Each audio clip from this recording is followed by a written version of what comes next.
Thanks for watching TechWiki. Click the subscribe button, then enable notifications with the bell icon so you won't miss any future videos.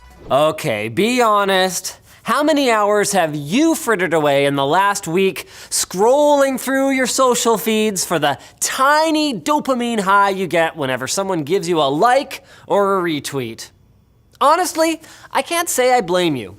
Social networking's underlying concept of create something, show it to people, and get excited when they like it is an extension of basic human nature that you see in everything from job interviews to those little mini Valentines that nobody gave you back in the first grade. So it was only a matter of time before some enterprising folks would find a way to use the internet, which was already being hailed as this great new tool to connect people from all over the world, to examine patterns in online relationships and later to quantify them, satisfying our natural love of using numbers to rank what's most important. Of course, before social networking became mainstream, people were already sharing content online through fora, chat rooms, and tripod pages.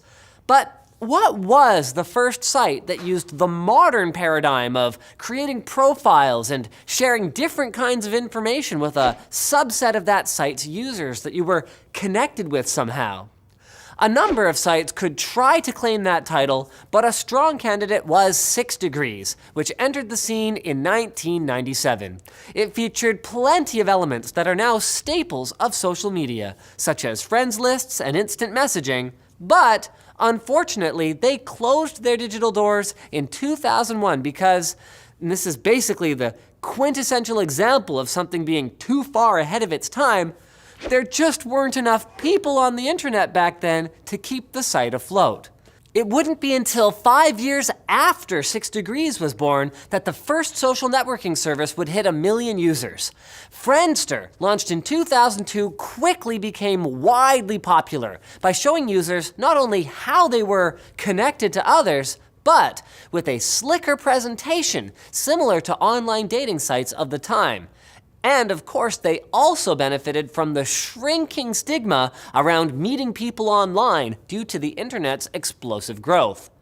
But while Friendster quickly boasted a user base of over 3 million people, tough competition was on the horizon. If you're around the same age that I am, you probably fondly remember, or at least remember, MySpace. MySpace took a great deal of inspiration from Friendster. But because the folks behind MySpace already ran a company called eUniverse, which operated multiple websites for things like gaming and dating, MySpace had the advantage of being able to get the word out through eUniverse's existing user base. This helped them to rapidly become more popular than Friendster. In fact, Friendster's founder claimed that MySpace employees made posts on Friendster forums asking visitors to come join MySpace instead. MySpace was also able to develop new features for their site faster than Friendster, meaning, for a while, the internet was awash in profile pages featuring strange backgrounds and weird, sparkly GIFs.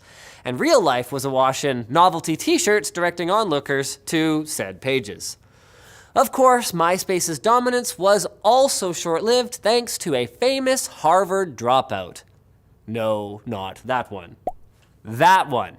Mark Zuckerberg developed Facebook as a sophomore in 2004, originally intending it to be a campus-wide student directory, apparently because he was simply unhappy that it was freaking 2004 and the university still hadn't created one.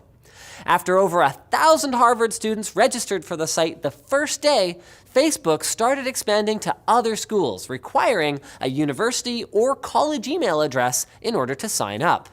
By the fall of 2005, most universities in the US had access to the site, its explosive growth fueled by the ease with which students could see who else they were connected to through classmates that they already knew.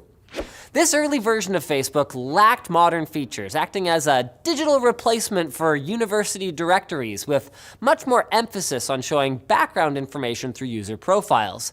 And the only way that visitors had of submitting anything to another user's page was by changing the wall, a block of text that any user's friends could edit at will. Early on, Facebook didn't have the same pull with advertisers as MySpace, But that all changed once Facebook opened itself up to the masses in 2006. And for better or for worse, Facebook quickly dwarfed MySpace. The most prominent reason for this being that the two sites diverged in terms of their functionality. Facebook's model was focused much more heavily on user-generated content and ways to make the networking part of social networking easier with pages, groups, and content sharing. MySpace, meanwhile, was widely considered to have spread itself too thin with extraneous features like karaoke that didn't work very well, and a design that was quickly becoming clunky, slow, and outdated. MySpace also served their users with tons of ads and became susceptible to spam and malware, where Facebook was regarded as much better maintained with a cleaner design which had a very obvious influence on other social networks like VK in Russia and RenRen in China. So in 2009, MySpace laid off 600 workers, and after a couple of sales, it is still around, but as a music-centric platform that's no longer trying to compete as a big-time, do-it-all social media service. Meanwhile, while Facebook and MySpace were grappling for social networking dominance, Twitter chirped onto the scene in late 2006. And although the social media space was already becoming crowded, Twitter stood out because it wasn't a copycat site.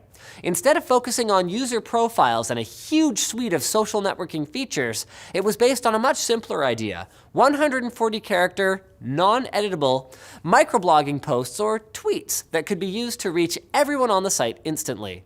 This simplicity made it popular with convention goers at the 2007 edition of South by Southwest, leading to some serious publicity and an explosion in usage, going from 20,000 tweets per day before the convention to 50 million in 2010. And of course, the introduction of the now ubiquitous and oft misused hashtag in 2007, which Twitter turned into hyperlinks in 2009, and then started using to determine what topics were trending in 2010. And it was this addition of trending to Twitter, and then later Facebook, that represented, well, the next big trend among the major social networking sites, with many netizens turning at this point to trending topics and their customizable feeds instead of traditional media to get their breaking news. This drew in the extra advertising dollars that have allowed services like Facebook and Twitter to expand into areas like live broadcasting and embedding richer forms of media directly into their posts.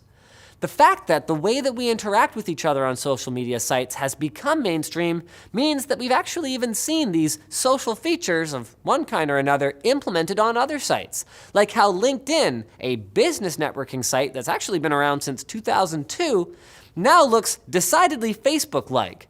Trending and community functions have shown up on YouTube, hashtags are on Instagram, which is now a Facebook subsidiary, and Reddit has a vote-based system which is roughly analogous to likes on other platforms.